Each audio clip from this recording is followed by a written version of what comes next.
తిరిగి స్వాగతం. మీ వేళ్లు విశ్రాంతి తీసుకునే హోమ్ రో పై మీరు పట్టు సాధించారు. ఇప్పుడు మన పరిధిని విస్తరించుకునే సమయం వచ్చింది. ఈ రోజు మనం టాప్ రో అంటే పై వరుసను జయించబోతున్నాం.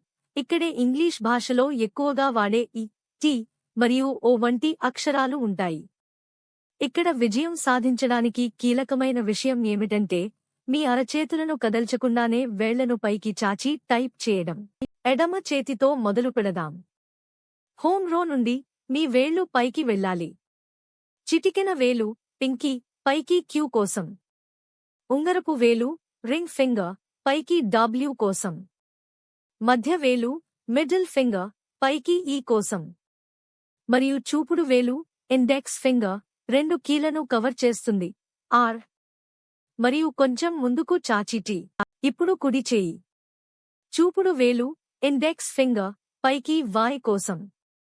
అలాగే యూను కూడా కవర్ చేస్తుంది. మధ్య వేలు మిడిల్ ఫింగర్ పైకి ఐ కోసం. ఉంగరపు వేలు రింగ్ ఫింగర్ పైకి ఓ కోసం.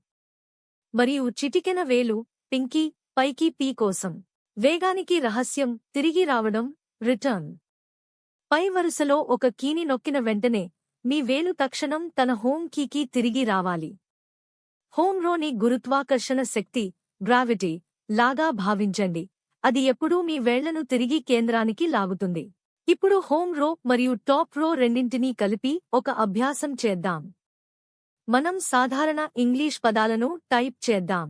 టి ఎడమ చూపుడు పైకి, హెచ్ కుడి చూపుడు హోమ్, ఈ ఎడమ మధ్య వేలు పైకి స్పేస్, ద కే కుడి మధ్య వేలు హోమ్, ఈ ఎడమ మధ్య వేలు పైకి, వై కుడి చూపుడు పైకి స్పేస్, కి ఎఫ్ ఎడమ చూపుడు హోమ్, ఓ కుడి ఉంగరపు వేలు పైకి, ఆర్ ఎడమ చూపుడు పైకి స్పేస్. ఫో చాలా బాగా చేశారు. మొదట్లో పై వరుసకు వేళ్లను చాచడం కొంచెం కష్టంగా అనిపించవచ్చు. కానీ మీ కండరాల జ్ఞాపక శక్తి మసల్ మెమొరీ త్వరలో అలవాటు పడుతుంది. అక్షరాలు ఎక్కడ ఉన్నాయో ఆలోచించాల్సిన అవసరం లేని స్థాయికి వచ్చే వరకు ఈ రీచెస్ ను ప్రాక్టీస్ చేయడమే మీ లక్ష్యం. ప్రాక్టీస్ చేస్తూ ఉండండి. తదుపరి ఎపిసోడ్లో బాటమ్ రో తో కలుద్దాం.